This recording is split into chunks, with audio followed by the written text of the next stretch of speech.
नमस्कार दोस्तों, स्वागत है आपका आपके अपने यूट्यूब चैनल मनप स्टोरीज में।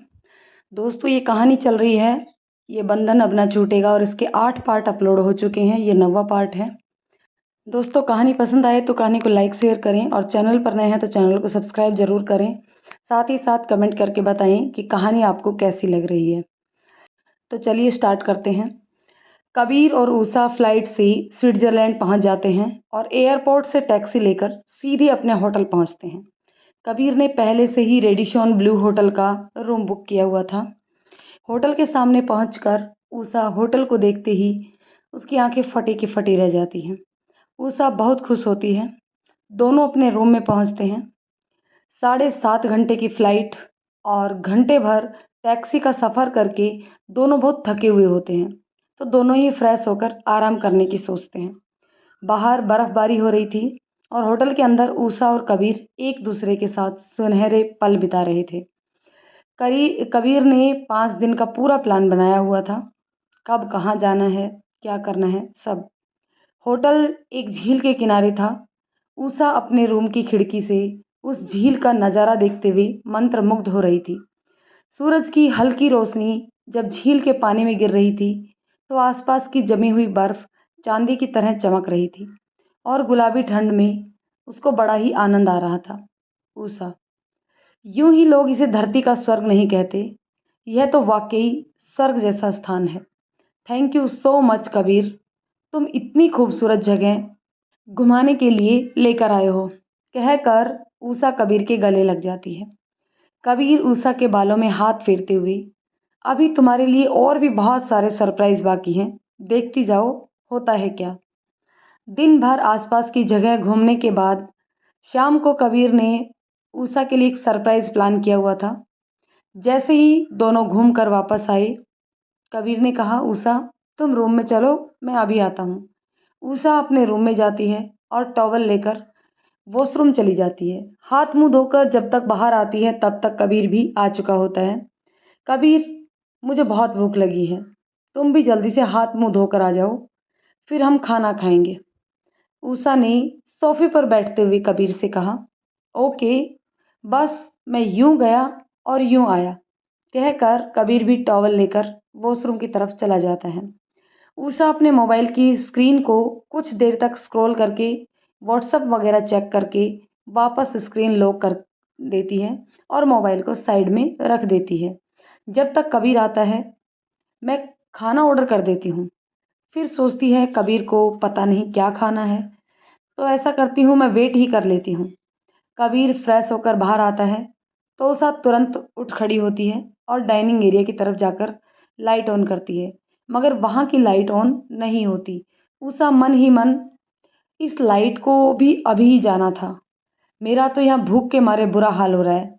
तभी कबीर को आवाज़ देने के लिए पीछे घूमती है तो देखती है, अरे हमारे रूम में तो लाइट आ रही है, फिर यहाँ क्यों नहीं आ रही, शायद कुछ खराबी हो गई होगी। फिर कबीर को आवाज़ देती है, कबीर देखो ना, यहाँ लाइट नहीं है, शायद ख़राब हो गई है, मैनेजर को कॉल करके बोलिए, मुझे बहुत भूख लग रही है।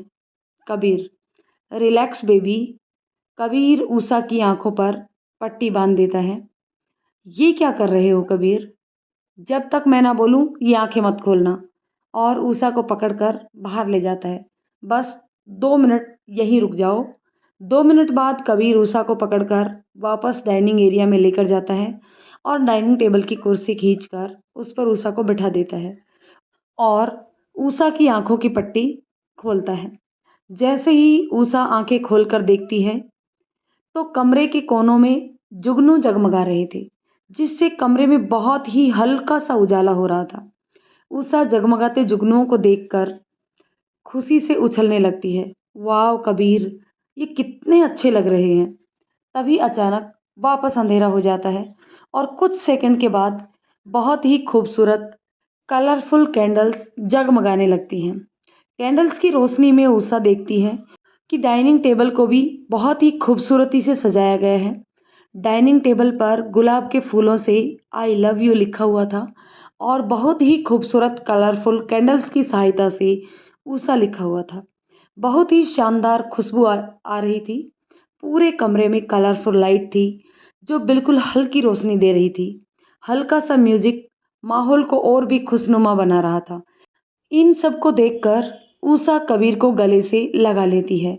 दोनों एक दूसरे के सामने बैठकर काफ़ी देर तक एक दूसरे के हाथों में हाथ लिए एक दूसरे को निहारते रहते हैं, एक दूसरे को खाना खिलाते हैं और कबीर ऊषा को गोद में उठाकर बेडरूम में ले जाता है और दोनों एक दूसरे में खो जाते हैं। अगली सुबह दोनों देर तक सोते हैं। सुबह के 10 बजे ऊषा की आंखें खुलती हैं। वह उठना चाहती है परंतु उठ नहीं पाती क्योंकि कबीर का एक पैर और एक हाथ ऊषा के ऊपर था। ऊषा धीरे से कबीर का हाथ अपने ऊपर से हटाने के लिए उठाती है तो कबीर ऊषा को कसकर अपने करीब खींच लेता है और ऊषा के फोरहेड पर किस करके good morning sweet heart. Usha भी कबीर को गुड मॉर्निंग किस देकर कबीर को उठने के लिए कहती है। उठ जाओ कबीर, देखो 10 बज गए। अलसाया सा कबीर उठकर बैठ जाता है। नहा धोकर फ्रेश होकर दोनों नाश्ता करके घूमने के लिए निकल पड़ते हैं।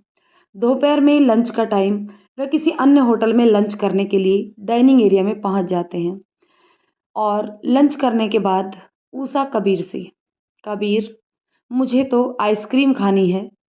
ओके, तुम यहीं वेट करो, मैं आइसक्रीम लेकर आता हूँ। कबीर आइसक्रीम लेने जाता है। वहीं काउंटर पर एक लड़की खड़ी आइसक्रीम लेकर वहीं खड़े खड़े आइसक्रीम खाने लगती है।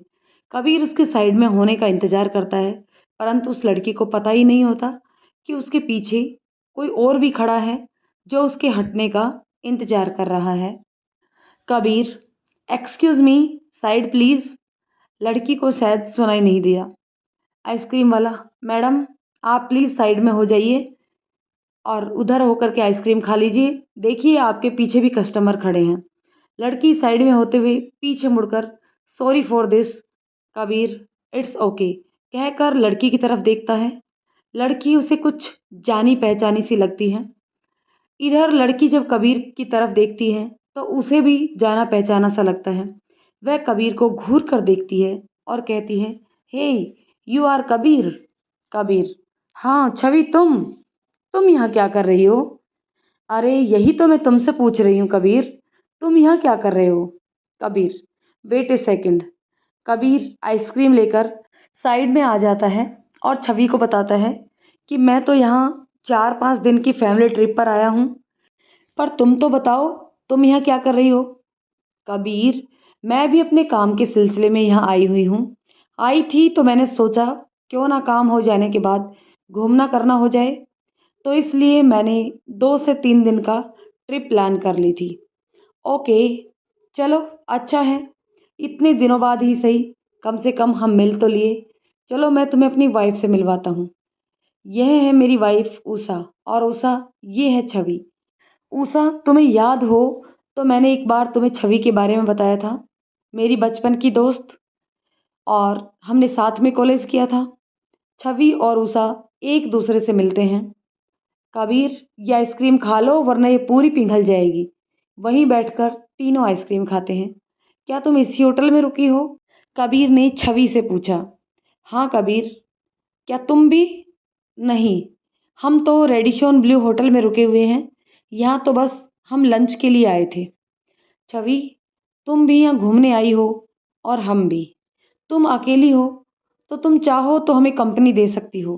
क्यों कबीर, मैंने सही कहा ना? ऊषा ने छवि और कबीर दोनों की तरफ देखते हुए कहा। अरे नहीं नहीं, मैं कबाब में हड्डी नहीं बनूंगी, मुस्कुराते हुए छवि ने जवाब दिया। छवि, अगर तुम चाहो तो परसों हम स्काइंग के लिए जा रहे हैं। अगर तुम चाहो तो हमारे साथ चल सकती हो।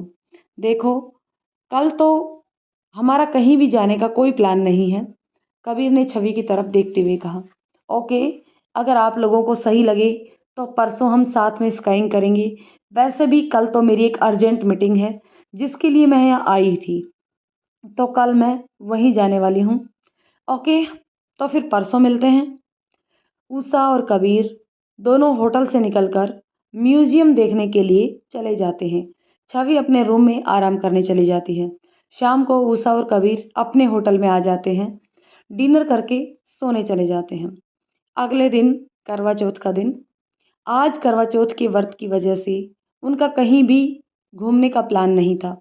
वो दोनों सुबह 11 बजे तक सोकर उठे और दोनों बाहर बालकनी में आकर बैठ गए, क्योंकि बालकनी में हल्की-हल्की धूप आ रही थी। सर्दी की वजह से हल्की धूप बड़ी ही सुहानी लगती थी, इसलिए आज के दिन वो दोनों आराम करने वाले थे। उषा नहाकर बाहर आकर अपने बाल झटकते हुए बालकनी में बैठकर बाल सुखाते हुए, "कबीर, तुम भी नहा धो लो, फिर नाश्ता कर लेना।" "नहीं उषा, आज मैं नाश्ता करने वाला नहीं हूँ, क्योंकि आज मेरा फ़ास्ट है।" "तुम्हारा फ़ास्ट? तुम्हारा कौन-सा फ़ास्ट है?" उषा ने आँखें छोटे करते हुए कहा। "देखो, तुमने मेरी लंबी उम्र के लिए करवा चौथ का व्रत रखा है, तो मैं भी तुम्हारी लंबी उम्र के लिए व्रत रखूँगा।" कबीर ने उषा के चेहरे को अपने दोनों हाथों में लेते हुए कहा।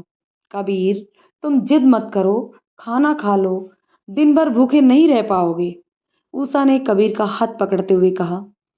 "नहीं नहीं, मैं रह लूँगा, कोई दिक्कत नहीं है," कहकर कबीर उषा के पास वहीं चेयर पर बैठ गया। धूप में बैठे दोनों बातें करते रहे, तभी स्वीटी का फ़ोन आता है। "हेलो भाभी, आज तो आपने करवा चौथ का व्रत रखा होगा ना? वहाँ के लोग भी करवा चौथ का व्रत रखते हैं क्या? कल कहाँ-कहाँ घूमने गए? क्या-क्या देखा आपने? सारी फ़ोटो मुझे भेजना।" "बस बस बस स्वीटी, थोड़ा सांस तो ले लो, सारी चीज़ें एक ही सांस में पूछ लोगी क्या?"